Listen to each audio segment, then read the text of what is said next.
جی ناظرین السلام علیکم۔ آج کے ویلاگ میں 5 خبروں پر ہم بات کریں گے۔ پہلی بات تو یہ ہے، ہر شخص یہ سوال کر رہا ہے کیا توہین عدالت کے چکر میں حکومت فارغ ہو رہی ہے یا نہیں، اس پر ہم بات کر لیں گے۔ ایک نیا اپوزیشن الائنس بن رہا ہے، مولانا فضل الرحمان بھی اس میں شامل ہیں، تحریک انصاف بھی اس میں شامل ہے۔ کیا پیپلز پارٹی اس میں شامل ہو سکتی ہے؟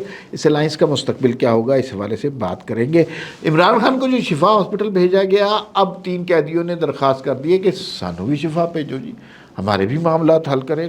اجازت ہے بھئی، اگر ایک کو بھیج سکتے ہیں تو سب کو ہے۔ لانگ مارچ میں سہیل آفریدی نے کہا 20 کے بجائے 40 لاکھ بندہ ہوگا۔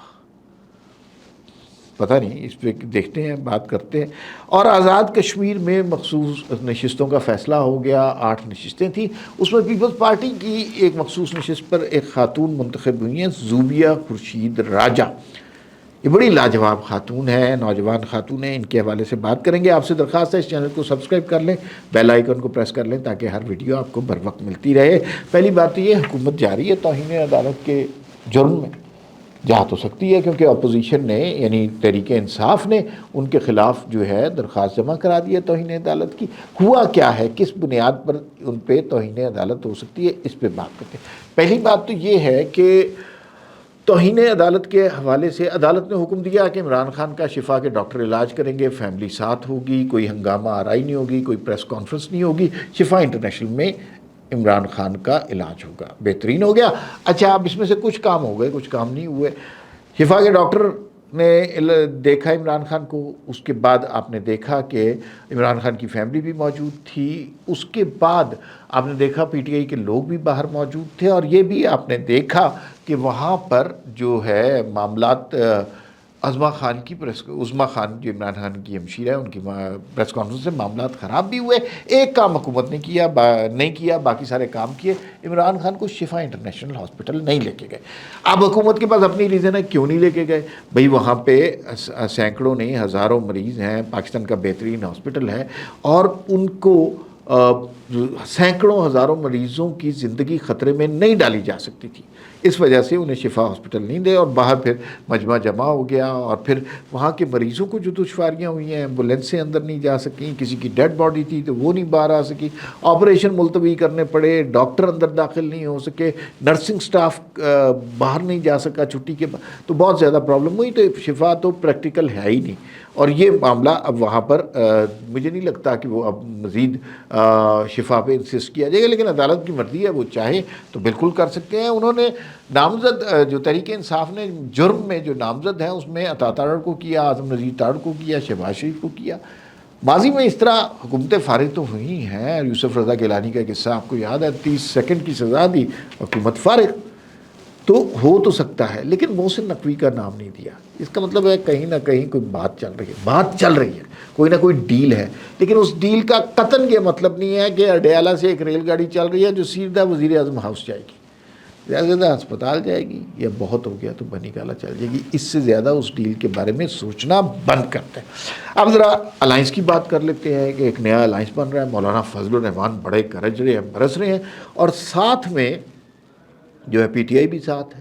پیپلز پارٹی الائنس کا ساتھ نہیں بن سکتی، وہ حکومت کا حصہ ہیں، ساری اشیاء کر رہے ہیں، لہذا وہ حکومت سے نکلیں گے نہیں، لیکن تڑکا لگاتے رہیں گے۔ آخری 2 سال میں بلاول بھٹو نے ذرا بہتر اپوزیشن کرنی ہے۔ اب مسئلہ رہ گیا ہے، مولانا فضل الرحمان اور پی ٹی آئی ہاتھ ملا لیں گے تو بڑی قوتیں جمع ہو جائیں گی، لیکن کیا یہ ہاتھ ملا سکتے ہیں؟ مولانا فضل الرحمان بہت جید زیرک سیاستدان ہے، عالم اسلام میں ان کی بڑی عزت ہے، لیکن جو تضحیک اور توہین ان کی پی ٹی آئی نے ماضی میں کی ہوئی ہے، عمران خان نے کی ہوئی ہے، مولانا شاید وہ بات بھلا دیں، لیکن جے یو آئی ایف کے کارکن وہ کبھی نہیں بلا سکتے۔ دوسرا، پی ٹی آئی کے کارکن بھی یہ کبھی نہیں بلا سکتے کہ مولانا ہمیشہ عمران خان اور اس کلٹ کو یہودی ایجنٹ کہتے تھے۔ تو یہ ذرا سی سچویشن ایسی ہے جس کی وجہ سے یہ اتحاد شاید ہو جائے، یہ الائنس بن جائے، لیکن یہ بہت وقتی ہے، یہ قوتیں متصادم ہے، نیچرلی ان کا تصادم ہے، یہ تعاون کر چاہیں بھی تو تعاون نہیں کر سکتی۔ اچھا، ذرا وہ سن لیں، 3 قیدیوں نے بھئی یہ کر دیا کہ انہوں نے ہائی کورٹ میں چلے گئے، انہوں نے کہا عمران خان کا سرکار آپ نے کہا ہے کہ شفا انٹرنیشنل میں علاج کرائیں، بڑی اچھی بات ہے، ہم بھی اپنی جیب سے علاج کرائیں گے، ہمیں بھی شفا انٹرنیشنل میں جانے دیں۔ تو یہ تو بڑی زیادتی ہے کہ عمران خان کے لیے اور قانون اور ہمارے لیے اور قانون. اور عمران خان تو خود فرمایا کرتے تھے کہ غریب کے لیے قانون اور ہوگا اور امیر کے لیے قانون اور ہوگا تو معاشرے تباہ ہو جائیں گے. تو اب عدالت عالیہ کے لیے بڑا اہم نقطہ، بڑا اہم موڑ آ گیا. یا تو سارے قیدیوں کو الاؤ کر دیں کہ وہ شفا انٹرنیشنل میں جایا کریں، وہاں پہ ان کے معاملات دیکھا کریں، اور ان کو اجازت ہونی چاہیے کہ جس ہاسپٹل میں ان کا دل کرتا ہے، ان کے رشتہ دار چاہتے ہیں، وہ علاج کریں. یا پھر جو قوانین اور آئین کے تحت ہے کہ ان کا علاج کسی سرکاری ہاسپٹل میں ہو. آصف زرداری جو ملک کے صدر ہیں، انہوں نے 11 سال قید کاٹی، لیکن وہ کہاں داخل تھے؟ وہ جناب پمس ہاسپٹل میں، شفا انٹرنیشنل ہاسپٹل یا کسی پرائیویٹ ہاسپٹل میں داخل نہیں ہیں، حالانکہ وہ افورڈ بھی کر سکتے تھے. تو یہ ذرا ایک نئی ڈائمنشن آ گئی ہے کہ بہت سارے قیدی چلے گئے جی کہ ہمیں بھی شفا انٹرنیشنل جانا ہے، ہمیں بھی سیر کرنا ہے. اچھا جی، لانگ مارچ، لانگ مارچ آپ کو پتہ ہے سہیل آفریدی نے بڑی تگڑی دھمکی لگا دی ہے. انہوں نے کہا 20 لاکھ نہیں 40 لاکھ بندے ہوں گے. مجھے لگتا ہے اس میں سے لاکھ کا لفظ نکال دینا تو باقی ساری باتیں ٹھیک ہے. اس لیے کہ اڈیالہ میں بھی یہی کہتے تھے کہ اس دفعہ پتہ نہیں کتنے لاکھ کا مجمع ہوگا، 15 بندے اکٹھے ہوتے تھے. تو اگر لاکھ کا لفظ نکال دیں 20 یا 40 یا 100 بندے ہو جائیں گے. اور لیکن اگر سہیل آفریدی عمران خان کے ساتھ سنسیئر ہیں تو انہیں اس لانگ مارچ کو ملتوی کر دینا چاہیے، اس لیے کہ ان کا کنڈکٹ بہت غور سے دیکھا جائے گا. عمران خان کو جو ریلیکسیشن مل رہی ہے وہ ریلیکسیشن ان کے بہتر کنڈکٹ کی وجہ سے مل رہی ہے. آپ نے دیکھا کہ عمران خان نے اور ان کی فیملی نے اور ان کے کارکنوں نے کوئی بات اداروں کے خلاف نہیں کی، فوج کے خلاف نہیں کی. اچھے اچھے بچے بن کے، تمیزدار بچے بن کے، ربن شبن لگا کے وہ جو ہے نا انہوں نے اچھے اچھے کام کیے. تو اب ان کے لیے مسئلہ یہ پیدا ہو رہا ہے کہ اگر وہ جلسہ کریں گے، تحریک انصاف کے کارکن کا تو اعتبار ہی نہیں ہے، نہ قیادت کا کوئی اعتبار ہے، وہ کچھ بھی کہہ دیں گے اور اس سے جلسہ تو کامیاب ہو جائے گا لیکن عمران خان کو باہر نکالنے کی جو تحریک ہے وہ ناکام ہو جائے گی. فیصلہ اب تحریک انصاف کے لوگوں کے پاس ہے، وہ کیا کرنا چاہتے ہیں. آخر میں ہم نے بات کرنی ہے آزاد کشمیر کی. آزاد کشمیر میں آپ کو پتہ ہے انتخابات ہو چکے ہیں، اب حکومت سازی کا مرحلہ شروع ہو گیا ہوا ہے.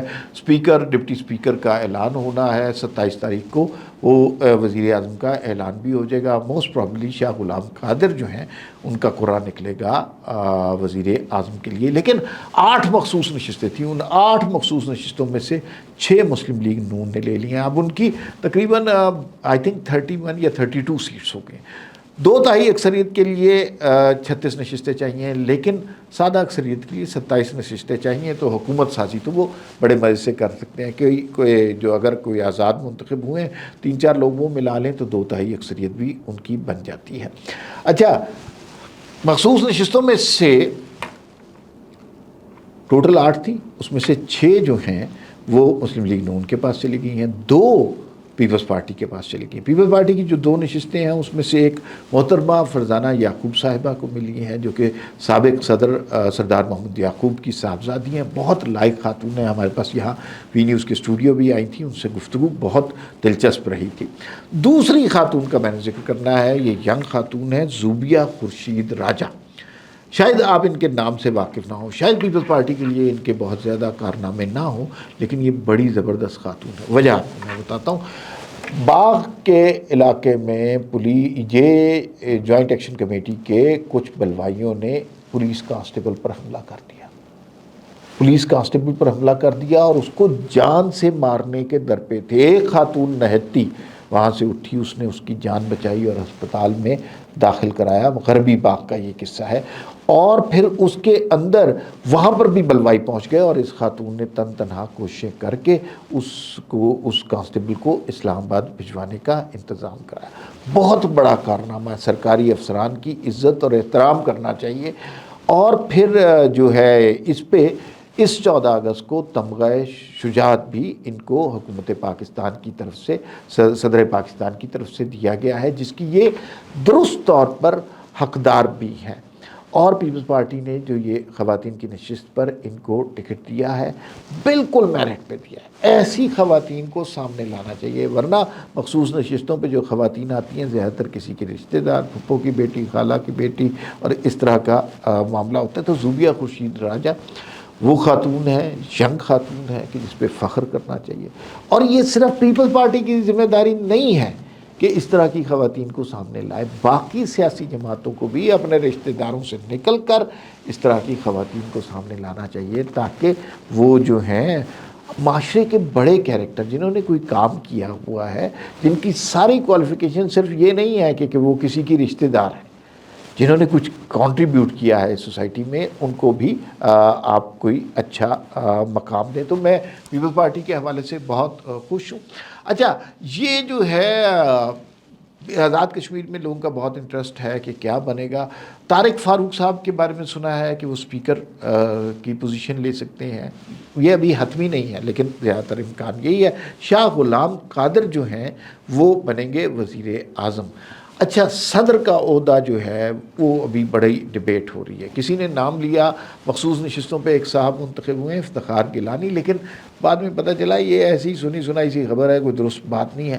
لیکن سردار عتیق جو مسلم کانفرنس کے سربراہ ہیں، جو الیکشن ہار گئے ہیں ساجد عباسی سے، تو ان کے بھی چانسز ہیں کہ ان کو صدر منتخب کر دیا جائے، اس لیے کہ اس سوچ کے پاکستان سے محبت کرنے والے، نظریہ پاکستان سے متفق ہونے والے لوگوں کا آزاد کشمیر میں حکومت میں موجود ہونا بے انتہا ضروری ہے. فی الوقت اتنا ہی، پھر ملاقات ہوگی. اللہ حافظ.